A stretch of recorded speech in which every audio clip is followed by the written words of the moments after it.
Hello, আসসালামু আলাইকুম সুপ্রিয় শিক্ষার্থী বন্ধুরা, আশা করি সবাই ভালো আছেন। নিবন্ধন 19তম নিবন্ধন সবচেয়ে আলোচিত ইস্যু। সেই আলোচিত ইস্যু নিয়ে আমি কথা বলবো না, ব্যাপারটা কেমন হয়ে যায় না, কারণ দীর্ঘ এক যুগ পার হয়ে যাচ্ছে আপনাদের সাথেই কাজ করে যাচ্ছি বিসিএস প্রাইমারি নিবন্ধন নিয়ে। তো আমার কাছে কেন যেন মনে হলো নিবন্ধন নিয়ে আমারও একটু লাইভ করা উচিত, কারণ এত এত বেশি আলোচিত হয়েছে যেটা আসলে সবার কাছে একটা কৌতূহলের বিষয় দাঁড়িয়েছে। এবং অনেকেই ভাবছেন সার্কুলার হয়ে গেছে, আবেদন করতে পারছি না, মানে গুলিয়ে ফেলছেন। আসলে নিবন্ধনের না, সেটা হচ্ছে গণবিজ্ঞপ্তি। গণবিজ্ঞপ্তির আবেদন আপনি কিভাবে আবেদন করতে পারবেন? আপনার তো সনদ নাই, আপনার তো আগে নিবন্ধন করা নাই। আগে নিবন্ধন পাশ করেন, দেন আপনার সময় গণবিজ্ঞপ্তি আসবে, তখন আপনি আবেদন করতে পারবেন। অতএব বিভ্রান্তি হওয়ার কোনো সুযোগ নাই। 19তম নিবন্ধন পরীক্ষা এখনো আবেদন শুরু হয়নি, সার্কুলার হয়নি। তাহলে কবে, কখন, কিভাবে হবে সেটা নিয়ে আলোচনা করব। কি ধরনের পরিবর্তন আসতেছে, একেবারে লেটেস্ট নিউজ নিয়ে আমরা আলোচনা করব। তো ততক্ষণে আপনারা একটু কমেন্ট লেখেন। আমি একটু দেখতে পাচ্ছি না, আপনাদের কমেন্টগুলো একটু দেখতে পাচ্ছি না। আর একটু শেয়ার করে দেবেন আপনাদের বন্ধু বান্ধবের আইডি গুলোতে, একটু শেয়ার করে দেবেন।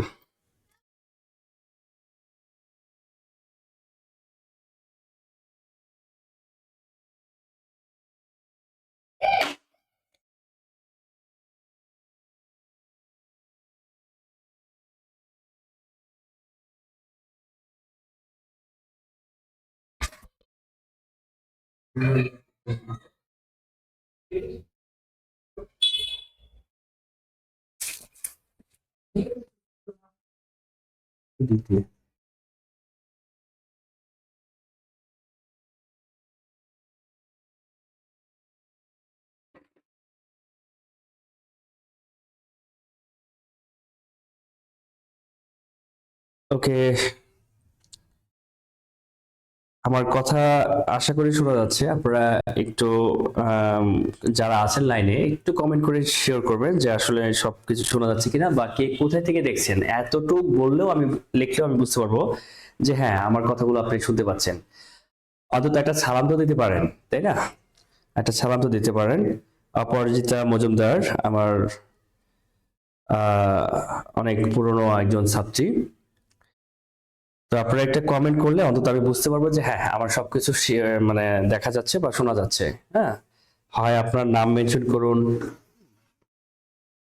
আচ্ছা, হ্যাঁ, এই যে অনেক, হ্যাঁ হ্যাঁ, অনেক ভাই, এই যে আপনি এমডিএস অনেক ভাই আপনি সালাম দিয়েছেন, ওয়ালাইকুম আসসালাম। তাহলে এবার আলোচনা শুরু করা যাক। আসলে সিলেবাস পরিবর্তন, এই সবকিছু মিলে যেহেতু এটা নতুন একটা সিলেবাস, আপনারা জানেন যে আগে প্রিলিমিনারি পরীক্ষা হতো 40% নাম্বার পেলে, অর্থাৎ 100 মধ্যে 40 পেলে আপনি রিটেনে অ্যাপ্লাই করতে পারতেন, রিটেন পরীক্ষা দিতে পারতেন। রিটেনে পাওয়ার পরে, রিটেনে পাস করার পরে আপনি হচ্ছে ভাইবা মানে উত্তীর্ণ হতে হতো।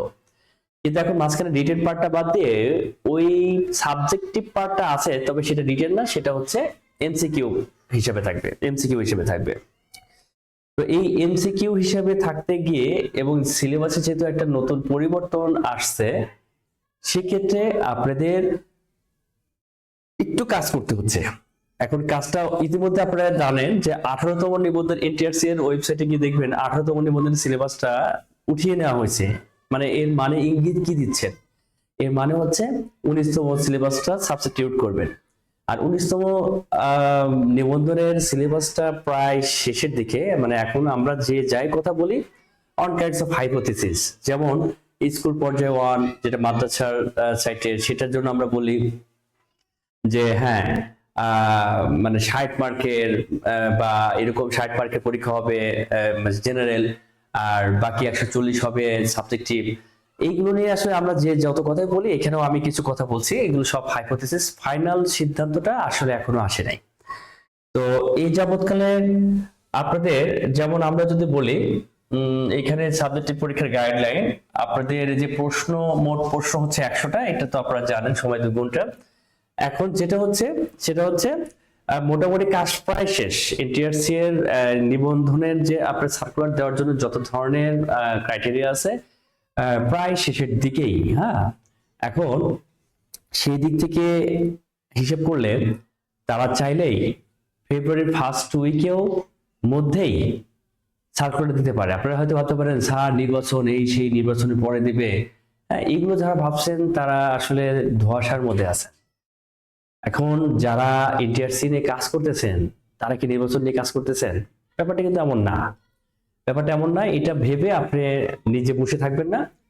কারণ এটা আমাদের তাদের কাজ তাদের মতো চলমান, যেটা একটা পরিবর্তনের দরকার ছিল সেটা হয়ে গেছে। আমি বলছিলাম একটা দুঃসংবাদ, সেই দুঃসংবাদটা হচ্ছে আমাদের কিছুদিন আগে একটা কথা হয়েছিল এবং কিছু অফিসাররা এটাকে প্রায়োরিটি দিয়েছিল যে একটা ব্যাক ডেট দিতে 35-এর আগে অথবা 35-এর 6 মাস বা 1 বছর এরকম ব্যাক ডেট দিতে চাইছিল কিছু ক্ষতিগ্রস্ত ছাত্রদের জন্য, ছাত্রদের জন্য। কিন্তু পরে দেখা গেল যে সেটার সংখ্যাটা অনেক বেশি হয়ে যায়, ক্যান্ডিডেট সংখ্যা অনেক বেশি হয়ে যায়। সেই দিক থেকে মনে হচ্ছে না আর ব্যাক ডেট দিয়ে দিচ্ছে। তবে এটা কিন্তু আমি এখনো বলছি ফাইনাল ডিসিশন যে কোনো কিছুর আগে একটা মিটিং হয়, মিটিং হয়ে ফাইনাল ডিসিশন গুলো হয়। এগুলো জাস্ট ওনাদের মধ্যে যে আলোচনাগুলো, সেই আলোচনাগুলো তুলে ধরছি। মার্ক ডিস্ট্রিবিউশন নিয়েও কিন্তু আলোচনা এখনো ভেবে আছে। তো সব মিলেই দেখা যাচ্ছে মানে খুব থমথমে অবস্থা। মানে তারা চাইলে ফেব্রুয়ারি ফার্স্ট উইকের মধ্যে দিতে পারে, এর মধ্যে কোনো সমস্যা নাই, মোটামুটি কাজ শেষ। আর যদি ফর্মালিটিস নির্বাচন এগুলো যদি বলেন তাহলে মার্চের ফার্স্ট উইকে অথবা ফেব্রুয়ারি লাস্টে। তবে দেওয়ার পরে কিন্তু আর বেশি সময় পাবেন না। এই কারণে আপনি সার্কুলার দিবে কবে সেই দিকে লক্ষ্য করে বসে আছেন। বিশ্বাস করেন আপনার কম্পিটিটর সেখানে পড়ার উপরে আছে এবং এখানে মার্ক যার যত বেশি থাকবে তার চাকরি পাওয়ার সম্ভাবনা এবং কাছের পছন্দের স্কুলে চাকরি পাওয়ার সম্ভাবনা তত বেশি থাকবে। এবার পাস করলেই, আগে যেমন শুধু 40 পেলে প্রিলিমিনারি পাস করলে রিটেনের নাম্বার উপর নির্ভর করতো, এবার কিন্তু তা না, এবার ওভারঅল একটা নাম্বারের উপর নির্ভর করবে। তবে আরেকটা মজার বিষয় সেটা হচ্ছে আপনাদের নাম্বারে যে সাবজেক্টিভ আর বিষয়ভিত্তিক জেনারেল যে 200 নাম্বার, 200-র মধ্যে কিন্তু আপনি 80 পেলেই পাস। এটা একটা আপনাদের জন্য একটা সুখবর যে না, আপনারা হয়তো সাবজেক্টিভ একটু দুর্বল আছেন কিন্তু অন্য সাইডে স্ট্রং, তাহলে আপনি কিন্তু পার হয়ে গেলেন। আবার অনেকে আছে না সাবজেক্টিভ খুব স্ট্রং কিন্তু জেনারেল লাইনে একটু দুর্বলতা আছেন। আবার মজার ব্যাপার হচ্ছে আপনার গণিত কম পারেন, কোনো সমস্যা নেই। আপনি ইংলিশ কম পারেন, কোনো সমস্যা নাই, যে কোনো একটা সাইডে দুর্বল হলে সমস্যা নাই। আপনার আলাদা আলাদা বিষয় পাস করতে হবে, ব্যাপারটা কিন্তু তা না। ওভারঅল আপনার স্ট্রং জোনটাকে আপনি ফোকাস করে আপনি পড়াশোনা করেন, ইনশাআল্লাহ আপনি খুব সহজেই এনটিআরসি এর মাধ্যমে আপনি একটা আপনার কাঙ্ক্ষিত জবটা পেতে যাচ্ছেন। এবং বাংলাদেশে এখন পর্যন্ত আমি যদি বলি সবচেয়ে সহজ চাকরি পাওয়ার মাধ্যম হচ্ছে এনটিআরসি। এখানে ইলিগ্যালিটি হওয়ার পসিবিলিটি খুবই কম, কারণ এখানে সাবজেক্টিভের একটা ব্যাপার স্যাপার আছে। এখানে অনেক সাবজেক্টের সাথে জড়িত, যে কারণে হতে পারে এমসিকিউ যে ইলিগ্যালিটি হতে পারে, সেটা হওয়ার আগ পর্যন্ত আমরা বলতে পারি না। তবে তারপরেও অন্যান্য চাকরির তুলনায় প্রাইমারি চাকরিতে যেরকম বিতর্কিত হয়, এই চাকরিতে কিন্তু এই পর্যন্ত এরকম বিতর্কিত হয় নাই। যারা যোগ্য তারা নিশ্চিত তাদের চাকরির অবস্থানটা নিশ্চিত করে নিয়েছেন। তো মরিয়ম মিতু, সাজিদা ইমা, সবাই আসলে অনেকদিন আপনাদের সাথে ডিটাচ ছিলাম, এখন আপনাদের সাথে কথা বলে ভালো লাগে। সবচেয়ে পরিবর্তন এটা কথা বলছি, তো প্রাইমারি শিক্ষকের নিয়োগ পরীক্ষার মতো প্রক্রিয়া সরাসরি এটা হয়ে যাবে। আর সার্কুলার প্রকাশ, এটা আসলে যে আমি মাত্রই বললাম যে এটা আপনার চাইলে ফেব্রুয়ারি ফার্স্ট উইকের মধ্যে দেওয়ার মানে পসিবিলিটি অনেক বেশি, কিন্তু তারপর আমি বলছি এটা হাইপোথিসিস। ঠিক আছে, তো এটা নিয়ে আমরা আর কথা বলবো না।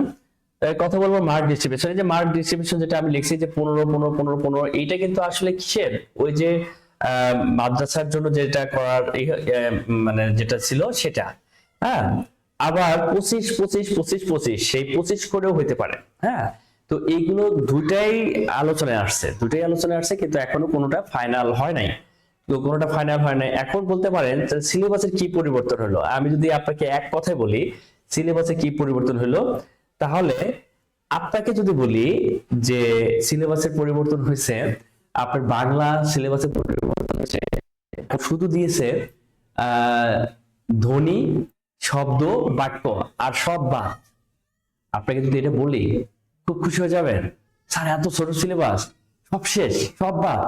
হ্যাঁ, আমি বললাম ধ্বনি, বর্ণ, শব্দ, বাক্য, শুধু এই 3টা টপিক পড়লে আপনি বাংলা 100% কমন পাবেন। স্যার হাউ ইজ পসিবল, কিভাবে সম্ভব, তাই না? ব্যাপারটা আসলে কি জানেন, এই 3টার মধ্যেই আপনার সমাস আসে, সন্ধি আসে, বাক্য প্রকরণ আসে, দুনিয়ার সবকিছু কিন্তু এই 3টার মধ্যে থেকে আসে। ব্যাপারটা হচ্ছে আপনারা যারা খুব দুশ্চিন্তায় আছেন যে সিলেবাসে কিরকম পরিবর্তন করবে, কি কি বাদ দেবে, আসলে বাদ দেওয়ার তেমন কিছুই নেই। ফান্ডামেন্টাল যে বিষয়গুলো ছিল সেগুলোই থাকবে, যেগুলো আপনার প্রাইমারির জন্য, যেগুলো আপনার বিসিএস এর জন্য, হ্যাঁ, ঘুরে ফিরে সেগুলাই। আপনার বাংলা থাকবে আর সমাজ সন্ধি থাকবে না, এটা হতে পারে না।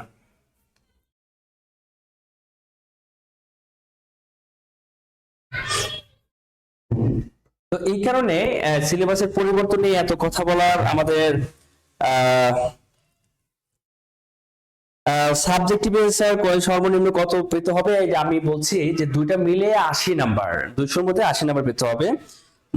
মাই ফেভারিট স্যার, আপনার ভ্যালুয়েবল ইনফরমেশন গুলো কি একদম 100% সত্যি? এটা আমি কথার মধ্যেই বলছি যে এই ধরনের আলোচনা এনটিআরস এর মধ্যে হচ্ছে, তবে এটা সম্পূর্ণ হচ্ছে হাইপোথেসিস। হ্যাঁ, তো কোনটা ফাইনাল হবে, এই ফাইনাল কোনো ডিসিশন নেওয়ার আগে অবশ্যই তাদের একটা বোর্ড মিটিং বসে, বোর্ড মিটিং এ বসার পরে এই হাইপোথেসিস গুলো নিয়ে যেটা মতের পক্ষে বেশি হয় সেটা ফাইনাল করে তারপরে হচ্ছে প্রকাশ করে, ঠিক আছে? সেটা হচ্ছে প্রকাশ করে। তো 100% সত্যি তখনই বলা যায় যেটা আমার তরফ থেকে কোনো কিছু হচ্ছে বা আমি মানে ঘোষণা দিচ্ছি, তাই না? এটা তো আমি ঘোষণা দিচ্ছি না, এইটা একটা বিষয়। তো তারপরে আমরা একটু দেখি, আপনি দেখেন মানে অলরেডি কিন্তু চাহিদা পাঠানো হয়েছে যে মাধ্যমিক শিক্ষা অধিদপ্তর থেকে 29,571 জন মানে পদ শূন্য, এটা কিন্তু চাহিদা পাঠানো হয়েছে। তার মানে বিশাল একটা মানে ভ্যাকেন্সি আমাদের শিক্ষা খাতে আছে। কারিগরি শিক্ষা অধিদপ্তর থেকে 833টি, মাদ্রাসা শিক্ষা অধিদপ্তর থেকে 36,000, সবচেয়ে বেশি এইখানে 36,000 মাদ্রাসা শিক্ষা অধিদপ্তর। তার মানে মাদ্রাসা ব্যাকগ্রাউন্ডের জন্য অনেক অনেক সুখবর, তাই না? তো মোট 67,208টি বিপরীতে আচ্ছা গণবিজ্ঞপ্তি প্রকাশ করতে চলেছে, এটা হচ্ছে গণবিজ্ঞপ্তিতে আসবে। তো আপনাদের সাজেশনের ব্যাপারে আমরা যেমন এখানে রাখছি, যদি সাধারণ জ্ঞানে যদি চিন্তা করেন তাহলে খুবই ভাইরাল ইস্যু, এগুলো আমি প্রয়োজনে আমি ফেসবুকের আমার কমেন্টে, এই ভিডিওর কমেন্টে আমি দিয়ে দেবো, আপনারা দেখে নিন।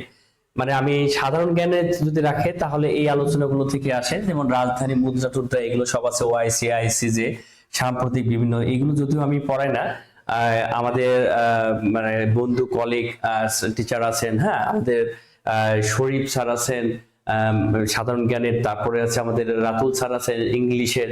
হ্যাঁ, আমরা যেহেতু একই কোরামের, আমরা সবার সাথে পরামর্শ করে এই সাজেশন গুলো আসলে আমরা পেয়ে থাকি আর কি। হ্যাঁ, তো এটা একটা বিষয়। এটা আমি যেটা কাজ করি সেটা হচ্ছে গণিত নিয়ে। গণিত নিয়ে আমার কথা বলার একটা 100% রাইট আছে, কারণ গণিতে দীর্ঘদিন যাবত কাজ করি। তো এই গণিতের আমাদের পরিবর্তনের মধ্যে এই যে দেখেন ঐকিক নিয়ম, শতকরা, সুদ কষা, লাভ ক্ষতি, এখন এই 4টা করলেই কিন্তু আপনি কোনো না কোনো জায়গায় আপনি যতই পরিবর্তন করুক এগুলো বাদ দেওয়ার কোনো অপশন নাই। তারপরে হচ্ছে বীজগণিতের হচ্ছে বীজগণিতের সূত্র গঠন, অর্থাৎ এটা হচ্ছে মান নির্ণয়, সূচক ও লগারিদমের সূত্র প্রয়োগ, বর্গের সূত্রাবলী, অনুপাত সমানুপাত, মানে এইগুলো কম্পালসরি যে কোনো পরীক্ষার জন্য থাকবে। তারপরে এডিটিং বা বিয়োজন হতে পারে। এরপরে হচ্ছে জ্যামিতি, বিন্দু, রেখা, কোণ, ত্রিভুজ সম্পর্কিত ধারণা, নিয়ম প্রয়োগ, ত্রিকোণমিতি, পরিমিতি, বৃত্ত, এগুলো কিন্তু বেসিক কথাবার্তা, এগুলো আসলে সাজেশনের মধ্যে পড়ে না, এগুলো কমন কথা, এগুলোর পরে যোগ বিয়োগ কিছু হতে পারে। তো আমি নিবন্ধন নিয়ে, স্পেশালি নিবন্ধন নিয়ে আপনাদের একটা কাজ করব, গণিতটা নিয়ে আমি আপনাদের সাথে কাজ করতে চাই।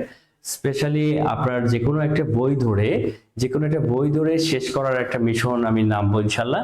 সেটা আপনারা কমেন্ট বক্সে কমেন্ট করবেন যে কোন বইটা আপনারা প্রিফার করেন। বাজারে তো অনেক বই আছে, তবে গোছানো একটা বই আপনারা যেটা প্রিফার করবেন। আমার কাছে তো সব ধরনের বই আছে, আমি চেষ্টা করব সেই বইয়ের আলোকে প্রয়োজনে নিজে স্লাইড বানিয়ে আপনাদের এই নিবন্ধনের আগে টানা ক্লাস নিয়ে এই নিবন্ধনের আপনাদের সাথে সহযাত্রী হিসেবে থাকবো ইনশাল্লাহ। তো আমরা ম্যাথগুলো পূর্ণচন্দ্র রয়, আদাব স্যার, ভৌত বিজ্ঞানের জন্য কি এবার শুধু একটা সাবজেক্টে পরীক্ষা হবে? রসায়ন ডিপার্টমেন্টের জন্য রসায়ন, পদার্থবিজ্ঞানের জন্য হ্যাঁ হ্যাঁ, এটা এই যে নতুন হওয়ার কারণে, এই ডিসিশন গুলোর কারণে, এই সিলেবাসের পরিবর্তনের কারণে, মূলত এই পরিবর্তনের কারণে দেরি হচ্ছে। আপনারা অতি শীঘ্রই যেহেতু 18তম নিবন্ধনের সিলেবাস সরানো হয়েছে, এটাই কিন্তু ইঙ্গিত দেয় যে ওইখানে কিছু একটা সাবস্টিটিউট করতে হবে দেখে আগেটা সরানো হয়েছে। আচ্ছা, তো আপনাদের আর কোনো জিজ্ঞাসা থাকলে, ভালো বলছেন, science basic to magic math, এই তো আপনারা কমেন্ট বক্সে আমি যেটা প্রিপেয়ার করব, আমি প্রয়োজনে যেমন যে মাস্টার বই শেষ করার কিন্তু অনেক প্রোগ্রাম আছে, তো আমি চিন্তা করছি এরকম একটা বই শেষ করার একটা প্রোগ্রাম করব, যাতে করে আমাদের শুধু নিবন্ধন না, প্রিপারেশনটা আসলে আপনাদের শুধু নিবন্ধন কেন্দ্রিক হওয়ার উচিত না। কারণ একই প্রিপারেশন দিয়ে আপনি প্রাইমারি বলেন, একই প্রিপারেশন দিয়ে আপনি বিসিএস বলেন, সকল কিছু প্রিপারেশন কিন্তু একইভাবে নেওয়া উচিত। কারণ আল্লাহ পাক আপনার কোথায় আপনার রিজিক রাখছে সেটা কিন্তু আপনি জানেন না। হ্যাঁ, প্রাইমারিতে এটা দুর্নীতি, প্রশ্ন ফাঁস হয়, এটা অনেক স্বীকার্য, এটা সবাই জানে, সবাই দেখে। কিন্তু এর মানে এই না যে শতভাগ নিয়োগ, শতভাগ টিচার, শতভাগ শিক্ষক দুর্নীতি করেই হয়েছে, এটা কিন্তু বলা আমার মনে হয় আমাদের সমুচিত হবে না। হ্যাঁ, তো শতভাগ স্বচ্ছতা নিয়ে পরীক্ষা হবে, এটা বাংলাদেশের পার্সপেক্টিভে আশা করাটাও একটু কঠিন। তারপরেও আমরা এইগুলোকে ক্লু করে আমরা হতাশ হয়ে যদি পড়াশোনা থেকে দূরে থাকি, তাহলে আপনার সারা জীবন হতাশায় থাকতে হবে, ব্যর্থতার গ্লানি নিয়ে চলতে হবে।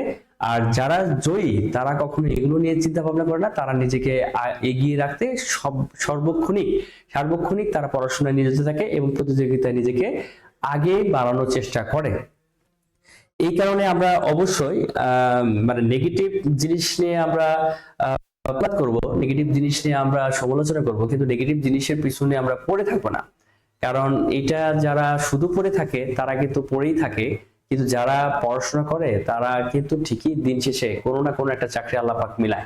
কারণ কষ্ট যারা করে তাদের কোনোভাবে আল্লাহ বিফলে দেয় না। তো আপনার মনে হচ্ছে একটা চাকরি হচ্ছে না, এটা নিয়ে হতাশ হওয়ার কিছু নাই। আপনি ভাবছেন ইন্টার সি দিচ্ছেন বা প্রাইমারি দিচ্ছেন, আপনি খুব হতাশ যে চাকরিটা হলো না, বিশ্বাস করেন এটা হতাশ হওয়ার কিছু নাই।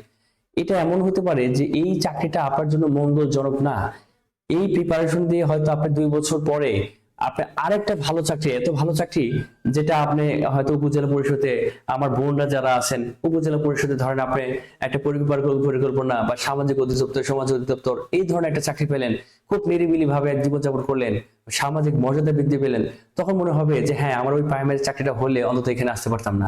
তো এইভাবে আপনারা কোনো কিছুকে নেগেটিভ ভাবে নেবেন না। আশা করি বিষয়ভিত্তিক কোশ্চেন প্যাটার্ন গুলো যদি একটু আলোচনা করতেন, বিশেষ করে লিখিত অংশটা। আচ্ছা, লিখিত অংশটা এটা হচ্ছে মানে এই প্রত্যেকটা বিষয়ের উপর যারা এক্সপার্ট তারা এটা নিয়ে আলোচনা করবেন। এটা নিয়ে আসলে সব বিষয়ের উপর আমার গবেষণা নেই। তো এটা হচ্ছে বিষয়ভিত্তিক বিষয়গুলো আমরা সিলেবাস আসলে জানতে পারবো, এখন আসলে এটা জানানো সম্ভব না। তো এই ছিল আমাদের আপডেট। আপনাদের শুধু এইটুকুই বলবো যে আপনারা লাগাতার লেগে থাকেন এবং লাগাতার পড়াশোনা করেন। আর আমরা ম্যাথগুলো, আমি স্পেশালি এই ম্যাথগুলো যে টপিকগুলো আছে, এই টপিকগুলোর উপরে আমি দেখি কোনো একটা বইকে কেন্দ্র করে, অথবা বই 2-4টা বই মিলে আমার যে নিজের মানে এই লেকচার আছে, ওই লেকচারগুলো দিয়েও আপনাদের সাথে আমি কন্টিনিউ করবো ইনশাল্লাহ। তো এটা নিয়ে আজকে আর কথা বাড়াচ্ছি না। আপনাদের যদি আর কোনো কথা বলা থাকে বা কোনো কিছু জানার থাকে, তবে আমি যেহেতু নতুন নতুন না, মানে শিক্ষক হিসেবে অনেক পুরাতন, এক যুগ পার হয়ে গেছে, কিন্তু এই প্ল্যাটফর্মটা আসলে আমার বাসায়, আমার কাছে অফিস, এটা আমার নিজস্ব একটা ছোট্ট একটা প্ল্যাটফর্ম। তো আপনাদের সহযোগিতা একান্তই কাম্য। আপনাদের সহযোগিতা পেলে ইনশাল্লাহ অনেক অনেক ভালো কিছু দেওয়ার চেষ্টা করব। আশা করি আপনারা উপকৃত হবেন। যারা আমাকে চেনেন জানেন, তারা অন্তত এটা বিশ্বাস রাখবেন যে অন্তত প্রতারিত হওয়ার কোনো সুযোগ নেই। হ্যাঁ, তো ঠিক আছে, আজকে তাহলে এই পর্যন্ত। আমরা আগামী দিন থেকে নিয়মিত ম্যাথের উপরে আমরা একটা প্রোগ্রাম রাখবো। আজকে আর ম্যাথ নিয়ে আলোচনা করলাম না, নেক্সট থেকে আমরা ম্যাথ নিয়ে স্টেপ বাই স্টেপ প্রশ্ন, আপনাদের যত ধরনের প্রশ্ন আছে দেখবেন সব প্রশ্ন সমাধান ইনশাল্লাহ চলে আসবে। তো আজকে থাক এই পর্যন্তই। আল্লাহ হাফেজ, ভালো থাকবেন, সুস্থ থাকবেন।